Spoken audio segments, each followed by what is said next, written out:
Live 24 news, সত্যের সন্ধানে প্রতিদিন।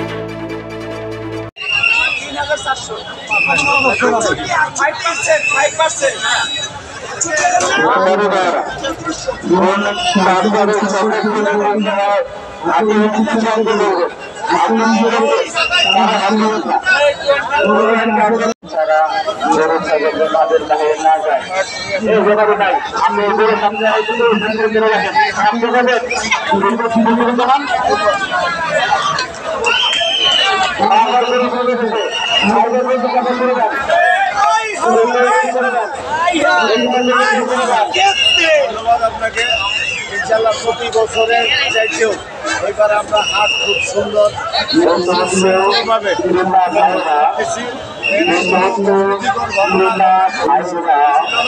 এখনো নাই সুশৃঙ্খল ভাবে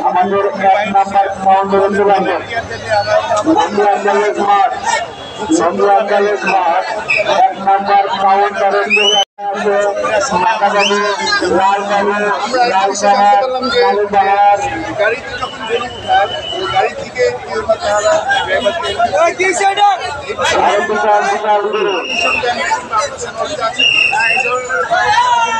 এখন আসে নাই, এই ধরনের আবার পারমিশন তো দূরের কথা, আমরা এটা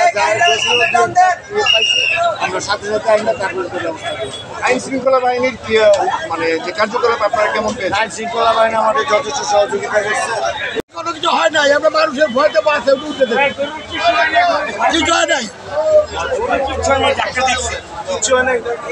না, না কোনো সমস্যা নাই, ওরাই আমার বলতেছে চার না উঠবো।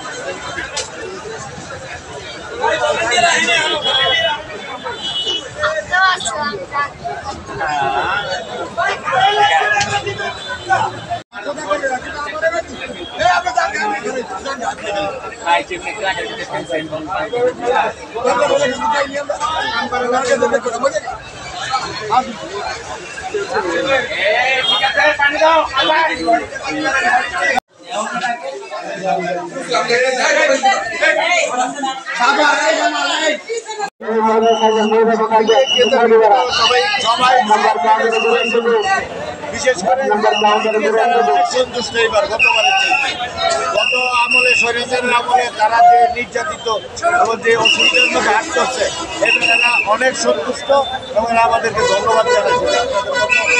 যদি কমিটি বা একদম হাট পরিচালনা কমিটি সারা বাংলাদেশে থাকতো তাহলে আমাদের তাই কাজটা খুব কষ্ট হতো। আইন শৃঙ্খলা বাহিনীর যে সার্বিক সহযোগিতা আপনারা কি সন্তুষ্ট?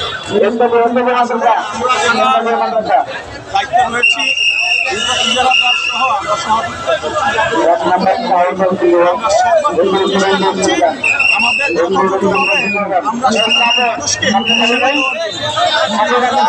ইতিমধ্যে আমাদের ভলেন্টিয়াররা সব জায়গায় সুশৃঙ্খলভাবে এবং তাদের যাতে সুবিধা হয় সেদিকে লক্ষ্য রেখে এবং তাদেরও সুবিধা দেওয়ার ক্ষেত্রে যতটুকু সম্ভব আমাদের সব সুবিধা দিয়েছি এবং এই ক্রেতাবৃন্দ এসে সন্তুষ্ট প্রকাশ করছে।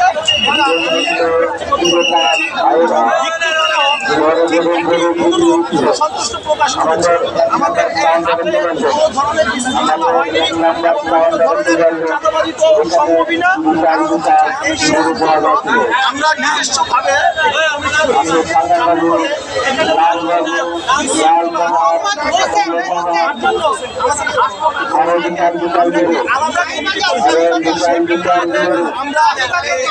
আইন শৃঙ্খলা বাহিনীর আমরা শৃঙ্খলার দায়িত্ব নিয়েছি এবং সুশৃঙ্খলভাবে শেষ পর্যন্ত সেবায় আমরা নিয়োজিত রয়েছি, ইনশাল্লাহ থাকবো শেষ পর্যন্ত। আপনারা যাত্রাবাড়ি থানার যারা আছে এইখানে যে হাটে এবার বসলো, এই হাটে আপনারা কি ওরকম কোনো অপ্রীতিকর ঘটনা আপনারা পেয়েছেন কিংবা আপনাদের কার্যকারিতা এবং আপনাদের যে কার্যক্রম কেমন ছিল সাধারণ মানুষের প্রশাসনের সহযোগিতা আপনারা কেমন পেয়েছেন? জি, আপনাকে প্রথমে ধন্যবাদ। আমি আপনাকে একটা বিষয় শুরু করতে চাই। আমাদের ওয়ার্ড বিভাগের উপপ্রফেসর স্যার এবং আমার এসি স্যার নির্দেশে আমাদের এখানে 24 ঘন্টা নিরাপত্তা ব্যবস্থা আছে এবং 24 ঘন্টা আমরা কর্মরত। এই সাইড দুই সাইডে আমাদের অফিসার ফোর্সরা টহলের মধ্যে আছে। আলহামদুলিল্লাহ। আপনার উদ্যোগ দেখেছেন এবার? না, এই জাল টাকার এই পর্যন্ত আমরা কোনো অভিযোগ পাই না যে জাল টাকা কোনো ছড়াছড়ি আছে, এরকম কোনো অভিযোগ আমাদের কাছে আসে। হাট কর্তৃপক্ষ থেকে আপনাদের কি সহযোগিতা করছে? না, হাট কর্তৃপক্ষ আমাদেরকে সহযোগিতা করতেছে। এবং আমরা জানি যে এখানে সাধারণ মানুষ যারা এখানে গরু দিতে আসে, তো আমরা দেখছি ওই পিকআপে যখন গরু উঠায় কিছু কিছু ড্রাইভারকে হয়তো বা বিশৃঙ্খলভাবে তাদের কাছ থেকে চাঁদা দাবি করে, যে গাড়িতে গরু উঠাইলে 100 টাকা 50 টাকা এরকম একটা তাদের কাছে চাঁদা দাবি করে। এরকম আপনাদের ভাই, এবার ঈদে এরকম কোনো ঘটনা ঘটে নাই। কেন কোনো প্রকার ইজারাদার বা ব্যাপারী বা যারা ক্রেতা এরকম কোনো অভিযোগ আমাদের কাছে দেয় না। কারণ আমাদের এই ডেস্কে আমরা সার্বক্ষণিক থাকি এবং সার্বক্ষণিক আমাদের পুলিশ টহলে আছে। আলহামদুলিল্লাহ, এরকম কোনো ঘটনা এবারই ঘটে নাই।